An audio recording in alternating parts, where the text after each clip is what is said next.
మన చుట్టూ ఎన్నో వేలవ పక్షులు ఉన్నా కూడా గరుత్మంతుణ్ణే ఎందుకు శ్రీ మహావిష్ణువు వాహనంగా చేసుకున్నాడు? అసలు గరుత్మంతుడి యొక్క ప్రాముఖ్యత ఏంటో మనం ఇప్పుడు తెలుసుకుందాం. పూర్వం కశ్యపుడనే మహర్షికి కద్రువ, వినత అనే ఇద్దరు భార్యలు ఉండేవారు. ఒకనాడు ఇద్దరు భార్యలు ఆయన వద్దకు సంతానాపేక్షతో వెళ్ళి ఆయనను భక్తితో సేవిస్తారు. సంతోషించిన కశ్యపుడు వారిని అనుగ్రహంతో చూసి, మీకు ఏం కావాలో కోరుకోండి అని అంటాడు. అప్పుడు ఇద్దరు మాకు సంతానం కావాలని కోరుకుంటారు. ముందుగా కద్రువ, నాదా, నాకు అగ్నిలాంటి తేజస్సు కలిగిన 1000 మంది పుత్రులు కావాలని కోరుకుంటుంది. తరువాత వినత, స్వామి, నాకు మంచి కుమారులు, కద్రువ సంతానానికన్నా బలవంతులు, తేజోవంతులు అయిన 2 కుమారులు కావాలని కోరుకుంటుంది. వినత కోరిక విన్న కద్రువలో తెలియని అశాంతి ఏర్పడింది. తాను బలవంతులైన 1000 మంది సంతానాన్ని కోరితే వినత తెలివిగా ఇద్దరినే ఈ 1000 మంది కన్నా బలవంతులను కోరడం ఆమె తట్టుకోలేకపోయింది. ఇద్దరి కోరికలు విన్న కశ్యపుడు తదాస్తు అని దీవించాడు. కశ్యప ప్రజాపతి చాలా కాలం తపస్సు చేసి పుత్రకామిష్టి యాగాన్ని చేసి ఆ ప్రసాదాన్ని ఇద్దరికీ ఇస్తూ జాగ్రత్తగా గర్భాలను రక్షించుకోండని చెప్పి తపస్సుకు వెళ్తాడు. కద్రువ, వినత ఆ ప్రసాదాన్ని సంతోషంగా స్వీకరించి గర్భవతులవుతారు.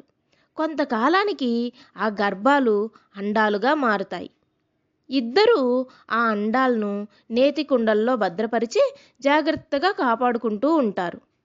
కొంతకాలానికి కద్రువ సంతానం ఒక్కొక్కటిగా వెలుగు చూడడం జరుగుతుంది.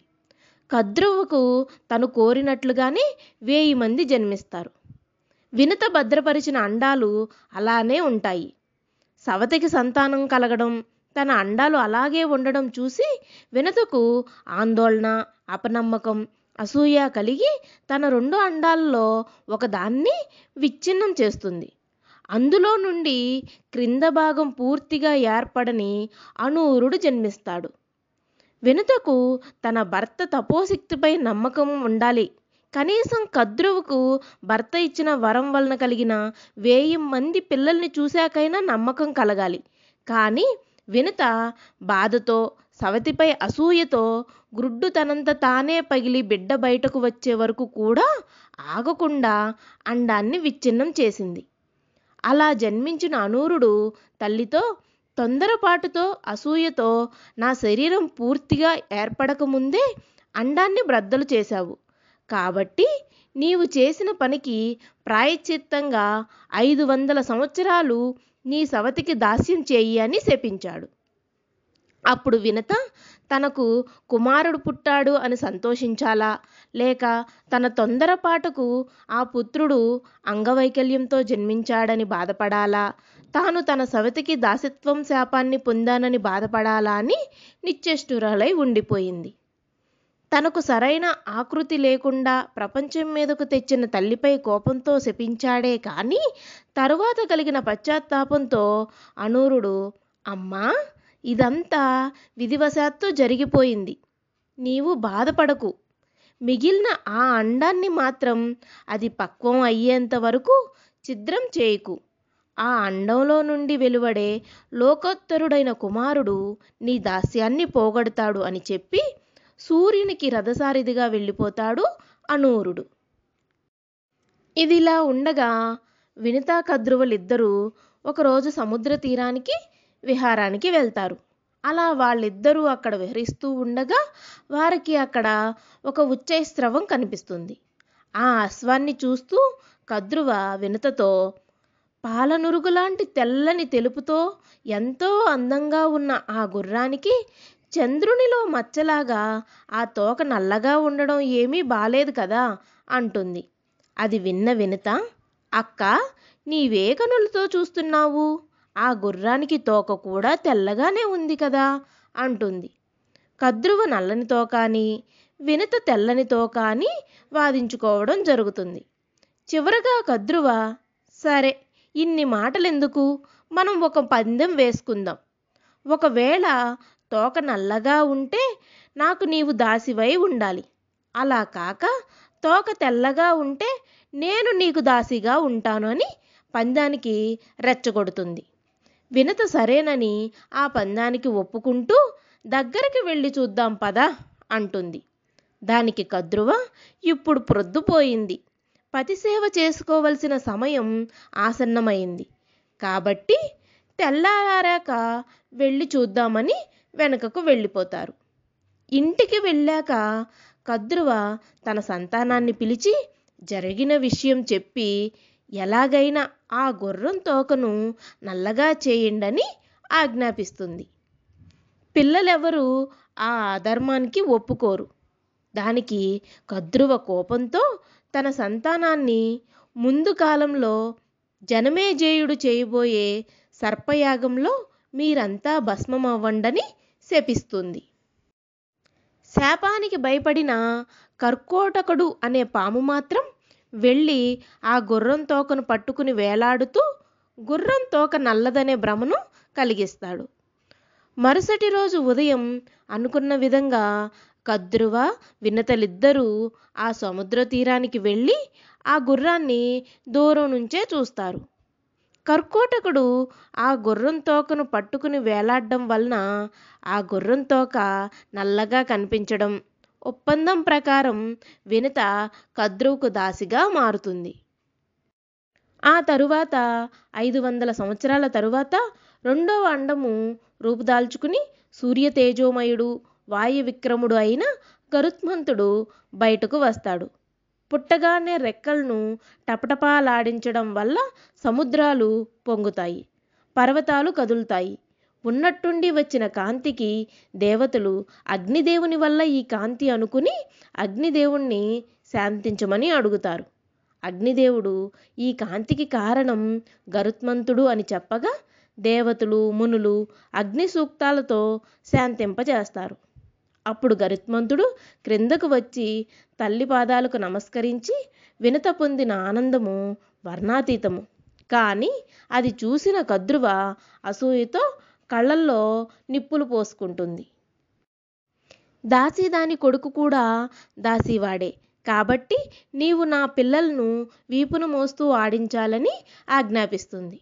అలా గరుత్మంతుడు నాగులను భుజాలనెక్కించుకుని ఆకాశంలో విహరిస్తుంటే నాగులు ఇంకా పైకి ఇంకా పైకి అంటుంటే గరుత్మంతుడు సూర్యమండలం దాకా తీసుకువెళ్తాడు. సూర్యుని వేడికి నాగులు తాళలేక క్రిందకు పడిపోతారు. ఇది తెలుసుకున్న కద్రువ గరుత్మంతుణ్ణి తిట్టి తన పిల్లలను కాపాడమని ఇంద్రుణ్ణి కోరుకుంటుంది. ఇంద్రుడి అనుగ్రహంతో నాగులు బ్రతుకుతారు.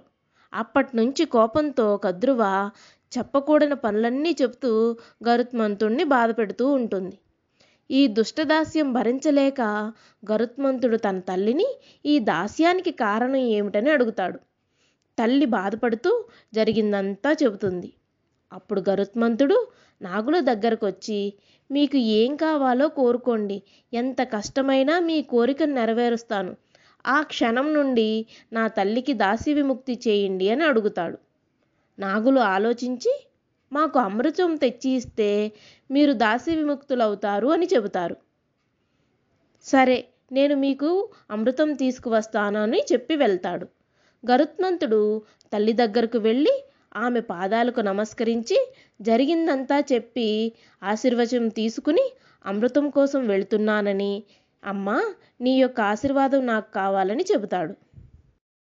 అప్పుడు గరుత్మంతుడు తల్లితో, అమ్మా దేవతలతో పోరాడడానికి శక్తి కావాలంటే తగిన ఆహారం తీసుకోవాలి కదా, మరి ఎలా అని అడుగుతాడు.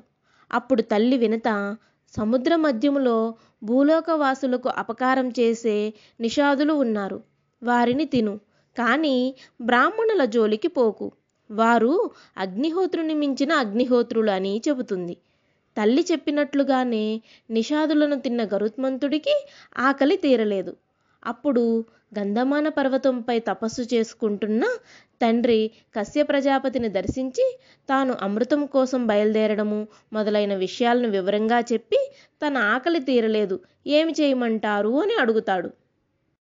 అప్పుడు కశ్య ప్రజాపతి పూర్వకాలంలో అన్నదమ్ములైన విభావసుడు, సుపత్రీకుడు అనే మహర్షులు ఒకరినొకరు శపించుకుని ఏనుగు మరియు తాబేలుగా మారిన వృత్తాంతం చెప్పి ఆ ఇద్దరినీ తినేసి నీ ఆకలిని తీర్చుకో అని చెబుతాడు. తండ్రి ఆదేశం ప్రకారం గరుత్మంతుడు గజకచ్చపాలను తీసుకుని ఆలంబ తీర్థము చేరేసరికి అక్కడ రోహణం అనే వృక్షరాజము ఆ గరుత్మంతుని చూసి తనపై కూర్చుని వాటిని తినమని చెబుతుంది. కానీ గరుత్మంతుడి బరువుకు ఆ చెట్టు కాస్త పెళపెళా విరుగుతుంది. ఆ చెట్టును ఆధారం చేసుకుని అంగుష్ట మాత్ర మునులు తలక్రిందులుగా తపస్సు చేసుకుంటూ ఉంటారు. ఏమి చేయాలో తోచని గరుత్మంతుడు వారు ఉన్న కొమ్మను జాగ్రత్తగా ముక్కుతో పట్టుకుని తండ్రి దగ్గరికి వెళ్తాడు. ఇది చూసిన కశ్యపుడు మునులతో, మహర్షులారా, నా కుమారుని ప్రయత్నంలో మీకు ఇబ్బంది కలిగింది. మీరు సురక్షితమైన ప్రదేశము చెబితే మిమ్మల్ని అక్కడికి చేరుస్తాడు అని చెబుతాడు. అప్పుడు ఆ మునులు ఆ కొమ్మను విడిచి హిమవత్ పర్వత ప్రాంతాలకు వెళ్ళిపోయారు. తండ్రి సూచన మేర ఆ భారీ కొమ్మను హిమవత్ పర్వత సమీపంలో గల నిష్పురుష పర్వతంపై వదిలి అక్కడే గజకచ్చపాలను తిని అమృత కోసం దేవలోకానికి ఒక్క ఉదుటన ఎగురుతాడు. గరుత్మంతుడి దాటికి దేవలోకంలో ఏర్పడ్డ ఉపద్రవాలకు దేవతలు భయపడి తమ గురువైన బృహస్పతిని కారణం ఏమిటి అని అడుగుతారు. అప్పుడు బృహస్పతి, కశ్యప ప్రజాపతి సంతానమైన గరుత్మంతుడు మాతృదాస్య విముక్తికి అమృతం కోసం వస్తున్నాడని చెబుతాడు.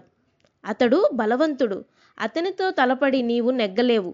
అది కాక కశ్య ప్రజాపతి నీకు చేసిన సహాయం గుర్తుకు తెచ్చుకుని గరుత్మంతుడితో సంధి చేసుకుని అమృతాన్ని ఇవ్వు అని బృహస్పతి ఇంద్రునికి సలహా ఇస్తాడు. కానీ ఇంద్రుడు ఆ సలహాను పెడచెవిన పెడతాడు. గరుత్మంతుని దాటికి ఎవ్వరూ తట్టుకోలేకపోతారు. గరుత్మంతుడు అమృత భాండానికి రక్షణగా ఉన్న చక్రంలోకి సూక్ష్మధారి అయి ప్రవేశించి రక్షణగా ఉన్న విషసర్పాలను చంపి అమృత భాండాన్ని చేజెక్కించుకుని తిరుగు ప్రయాణం అవుతాడు. అమృత భాండం తీసుకువెళ్తున్న గరుత్మంతుడిపై ఇంద్రుడు తన వజ్రాయుధాన్ని ప్రయోగిస్తాడు. గరుత్మంతుడు పకపకా నవ్వి, ఇంద్ర, నీ వజ్రాయుధము నన్నేమీ చేయలేదు. ఆ వజ్రాయుధానికి ఊడిన నా రెక్కలోని ఈకను నీకు సమర్పిస్తున్నాను అని చెప్పి వెళ్ళిపోతాడు. దేవతలు గరుత్మంతుని పరాక్రమాలను పొగుడుతూ అతనిని సుపర్ణుడు అని ప్రశంసిస్తారు. యథార్థాన్ని గ్రహించిన ఇంద్రుడు తాను గరుత్మంతుణ్ణి ఏమీ చేయలేనని తెలుసుకుని సామరస్యపూర్వకంగా ఈ అమృతాన్ని ఏం చేస్తావు అని అడుగుతాడు. అప్పుడు గరుత్మంతుడు మొత్తం వృత్తాంతాన్ని చెప్పి, నేను ఈ అమృత భాండాన్ని నాగకుమారులకు అప్పచెప్పి నేను నా తల్లి దాస్య విముక్తులవుతాము.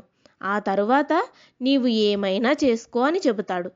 గరుత్మంతుడి నిస్వార్థ బుద్ధిని మెచ్చిన ఇంద్రుడు వరం కోరుకోమంటాడు. ఇన్నాళ్ళు నన్ను నా తల్లిని హింసించిన నాగకుమారులను నాకు ఆహారంగా ఇవ్వు అని అడుగుతాడు. ఇంద్రుడు సరే అని అంటాడు. గరుత్మంతుడు నాగకుమారుల దగ్గరికి వెళ్ళి, ఇదిగో అమృత భాండము, శుచిగా స్నానమాచరించి సేవించండి అని చెప్పి అమృత భాండాన్ని దర్భలపై ఉంచి 3 సార్లు మీరు దాస్య విముక్తులు అని చెప్పించి తల్లితో సహా స్వతంత్రుడై వెళ్ళిపోతాడు. నాగకుమారులు స్నానం కోసం వెళ్ళిన సమయంలో ఇంద్రుడు సుడిగాలిలా వచ్చి ఆ అమృత భాండాన్ని ఎత్తుకుపోతాడు. స్నానం చేసి వచ్చిన నాగకుమారులకు అమృత భాండం కనిపించదు. అమృతము దర్భలకు ఏమైనా అంటుకుందేమోనని నాగులు నాలుకతో దర్భలను రుచి చూస్తారు. అందుచేతనే నాగుల యొక్క నాలుక 2గా చీలి ఉంటుంది. ఈ విధముగా గరుత్మంతుడు తన శక్తి, నిస్వార్థ బుద్ధితో, యుక్తితో దేవతలను మెప్పించి అమృతాన్ని పొంది తల్లిని దాస్య విముక్తి చేసి మాతృ రుణం తీర్చుకున్న మహానుభావుడయ్యాడు. గరుత్మంతుడి నిస్వార్థ బుద్ధికి సంతసించిన శ్రీ మహావిష్ణువు గరుత్మంతుడి ఎదుట ప్రత్యక్షమై, మహావీర, నీలాంటి నిస్వార్థపరులు లోకరక్షణకు అవసరము. ఏమి వరం కావాలో కోరుకో అని అడుగుతాడు. ఆనందపడిన గరుత్మంతుడు, దేవాదిదేవా, ప్రతినిత్యము నేను మిమ్మల్ని సేవిస్తూ నీతో అంతరిక్షంలో విహరించే అవకాశం కలగచేయి తండ్రి. అమృతపానం చేయకపోయినా అజరామరుడిగా ఉండే వరాన్ని ప్రసాదించు దేవా అని ప్రార్థిస్తాడు. శ్రీ మహావిష్ణువు గరుత్మంతుడు కోరిన కోరికను ప్రసాదిస్తాడు. అప్పుడు సంతోషించిన గరుత్మంతుడు శ్రీ మహావిష్ణువుతో, దేవాదిదేవా, నీకు ఒక వరం ఇవ్వాలని నాకు కోరికగా ఉంది, కోరుకో అని అడుగుతాడు. శ్రీ మహావిష్ణువు చిన్నగా నవ్వి, నీవు నాకు వాహనంగా ఉండు అని అంటాడు. ఆ విధముగా ఇరువురు ఒకరినొకరు వరాలను గ్రహించుకున్నారు. ఇది శ్రీ మహావిష్ణువు వాహనమైన వైనతేయుని కథ. Please like, share and subscribe.